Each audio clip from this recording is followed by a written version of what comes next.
Hey guys, welcome back.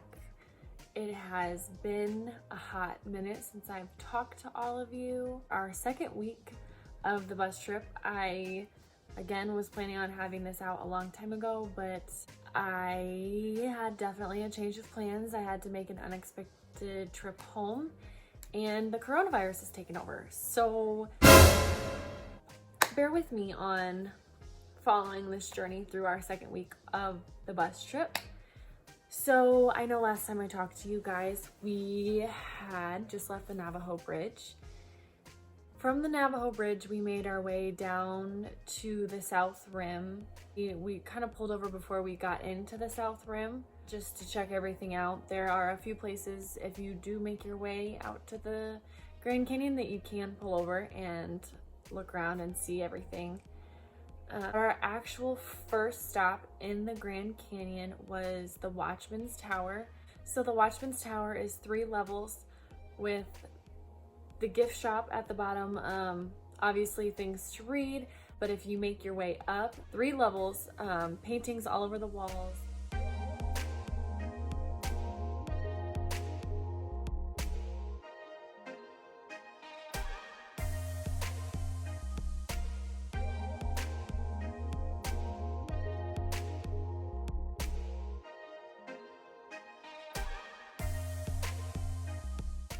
Definitely is worth your time to go in and look. On a side note, before Josh and I had taken off, I found out that you can get passport stamps at every national park.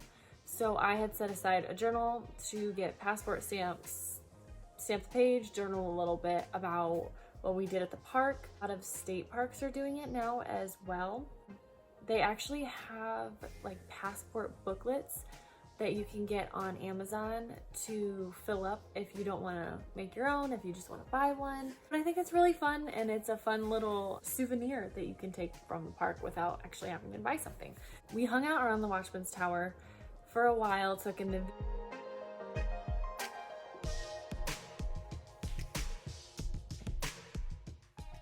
then decided we wanted to go for a hike. We found a short hike that we wanted to try out. So we left Rex in the car, made our way to our hike, and started our way down. Not even 20 feet of this hike, one of us fell. I will not name who, but it was Josh. And then I decided, because I am terrified of heights and the Grand Canyon obviously has no rails, that we were not doing the hike because we didn't have any yak tracks. And if you don't know what yak tracks are, they are spikes, little things you put over your shoe to help grip on the ice so you don't fall and bust your butt. And we didn't have that. Well, I decided that was a no-go for the day. Hung out around there, watched the sunset. Was definitely better than that hike because I honestly don't think that I would have made it because I'm a baby when it comes to heights. The next morning, we woke up and drove to one of the stop-offs in the Grand Canyon to make breakfast, kind of hang out, get a plan ready for the day, because we knew we wanted to do a hike. We picked a hike called Angel's Bright. It is a 7.5 mile hike down, 7.5 miles back. We were feeling rambunctious. That is not a day hike. If you're gonna do that hike, it is definitely a 2-day hike, which we were definitely not prepared for. And again, we were not allowed to take any animals, Rex, below the rim of the Grand Canyon, which this hike was. So we knew we probably wouldn't make the whole hike because we didn't want to leave him alone for that long. So we just figured we would see how far we could go. So the first mile of this hike, which this entire hike is switchbacks all the way down. So the first mile is complete ice. Same thing that it was the day before, which made me very nervous. So we decided, hey, we're gonna try this. Just when it gets dicey, we'll turn around and go back up. So we passed a lot of people who, some had yak tracks, some had none. And we kept getting mixed reviews on, you'll make it, you'll be fine. A lot of people said, don't do it, it's too icy. We decided to just go for it. We might as well. Worst comes to worst, we turn around.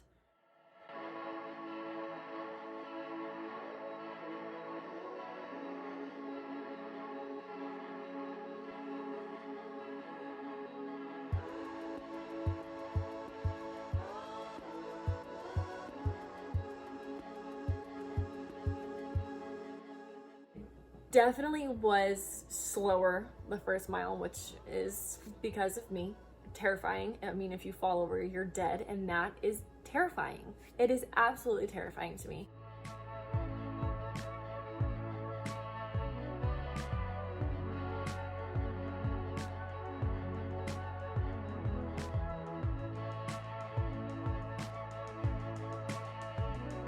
So we ended up making our way down. When we got to the 1.5 mile mark, it was a lot better. It was in the sun. It was in the 50s that day. So it wasn't too bad. We started out with about 2 jackets, and it was about perfect. We got to about 1.5 miles down, maybe a little before the 1.5 mile mark, and the ice was gone. So we decided to just go as far as we could, enjoy the hike. It was absolutely breathtaking. One of the most beautiful.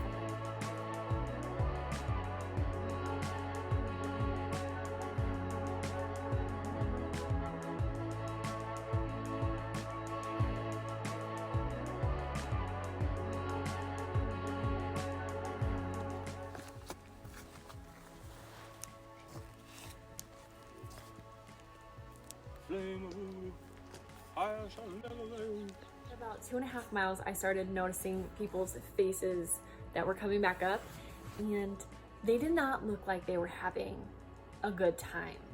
But we decided to keep on going. You know, we were so close to mile 3, which there is a name for that hike. I'm definitely not sure what it is, but if you do Angels Bright, you'll see it. There's a 3-mile mark. Definitely worth stopping. One, I guarantee you will be tired. Unless you're Iron Man, you're gonna be tired. We hung out there for a little bit, took in the view. I could have spent hours up there just looking. Well, we've made it.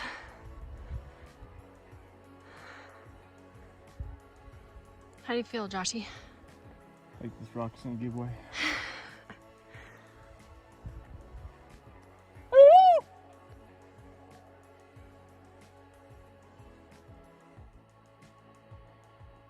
Bah! You know, it's the Grand Canyon. It's grand as hell. I'm telling you, you could spend days there. So we hung out there, had a snack, and decided we should probably start making our way back up since Rex wasn't with us. He was gonna need to go out soon. The way back up, I'm not gonna lie to you, it wasn't fun.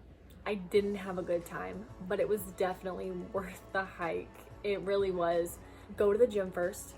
10 out of 10 recommend the gym before you do this hike. But it was, and Josh was making fun of me because on the way down, you know, I was step by step, and once we got back up to where the ice was, all of my bucket of cares I left at that mile 3 marker.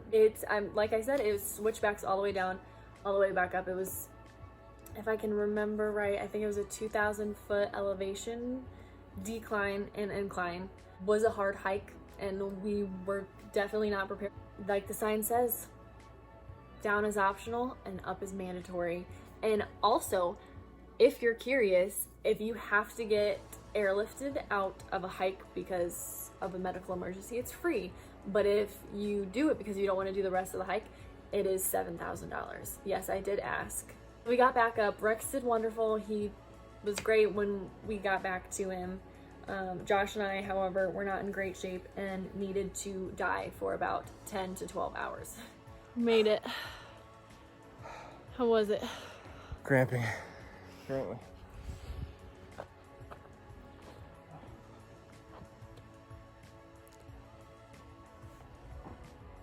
Six miles. But we ended up making our way out of the canyon and watching the most beautiful sunset through the forest. The next morning, we knew we wanted showers because, one, we needed them.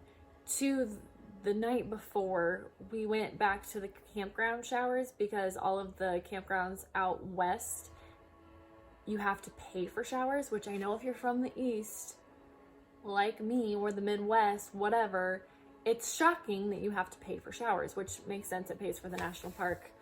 But be prepared that at every campground that you stay at, you will have to pay for showers. Now, for the Grand Canyon showers. It was $2.50 for 5 minutes.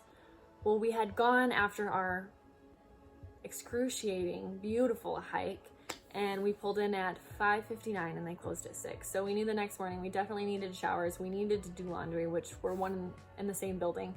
So we took showers, we did laundry, and then decided, oh, side note, we were doing our laundry and this wonderful, beautiful man came up to me and he said, "Ma'am, we are leaving the campground. Would you like all of these shower tokens?"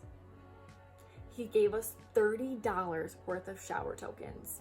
Anyway, we did our laundry, then decided to make breakfast at the same spot that we had the morning prior, which I'm really grateful for because it was overcast, it was raining, it was really cool to be able to see the canyon in that type of weather and just watch the clouds move across the sky. Well, while we were doing laundry, we heard that they were supposed to get 5 inches of snow later that day. So we kind of figured that after breakfast we would head out because we didn't want to get caught in 5 inches of snow. But we were able to see the snow start, and to be able to see the Grand Canyon in 50-degree weather, raining, and then snowing was such an awesome experience. And honestly, the Grand Canyon is just beautiful in every type of weather.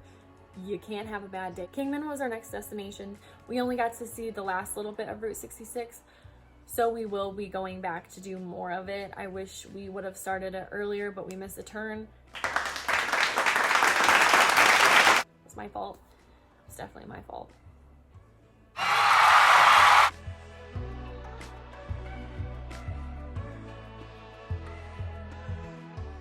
After we got off Route 66, making our way into Kingman, we were on the back road, so we weren't on the highway, and we hit one of the scariest looking storms I have ever seen. It was like Twister. It was absolutely terrifying. Terrifying. Black. I thought we were gonna die.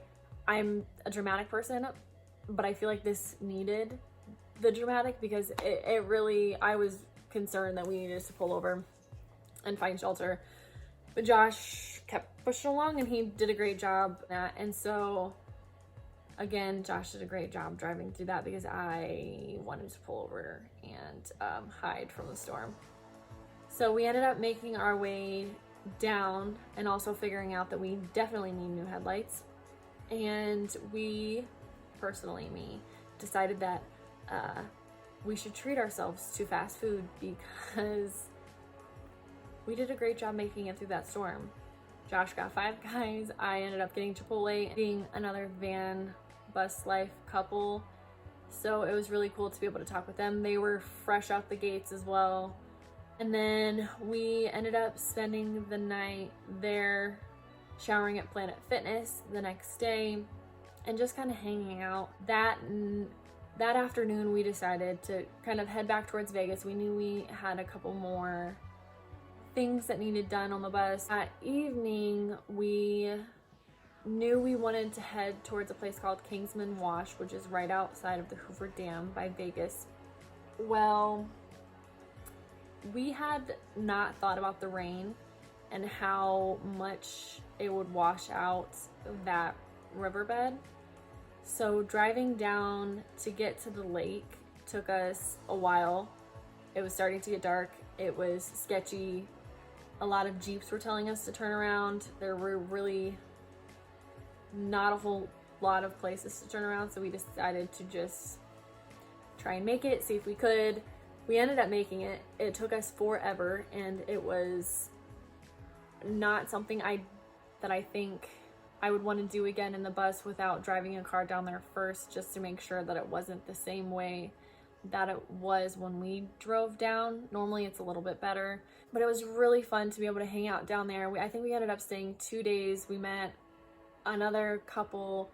There was a couple people camping, so we did meet one of the guys. He lets his dogs roam, and so we made friends with his dogs and got to talk to him for a while. So it's been really fun to be able to meet people along the way, and hear their stories, and I know we'll meet a ton more, which has been a really fun part of all of this. Like I said, we hung out there for 2 days, enjoyed the water, the mountains, the sunshine. It was definitely a lot warmer when we got back towards Vegas, understandably, but it was funny from going from snow, sleet, cold rain the day before to being in shorts and a tank top that night cooking dinner. Yesterday it was about 20 degrees. We had coats on. We were sleeping with 3 blankets. And that chubby over there laying on us. It was about 80 degrees in here. She's in shorts now. And it's hot and shit. We ended up making it our way back to Vegas, and we have been here since. I had a family emergency, so I ended up going home to Indiana for about a week, and then we have decided to stay in Vegas until we kind of see where all of this coronavirus stuff goes. Better to be safe than sorry. That was week 2. Week 2. It was awesome. Definitely made us want to adventure even more. We will see you. I will see you. Josh is in here. So I will see you very, very soon. Stay safe from the virus. Wash your hands. Don't be gross. Stop touching your face. Be nasty. But we will see you guys soon.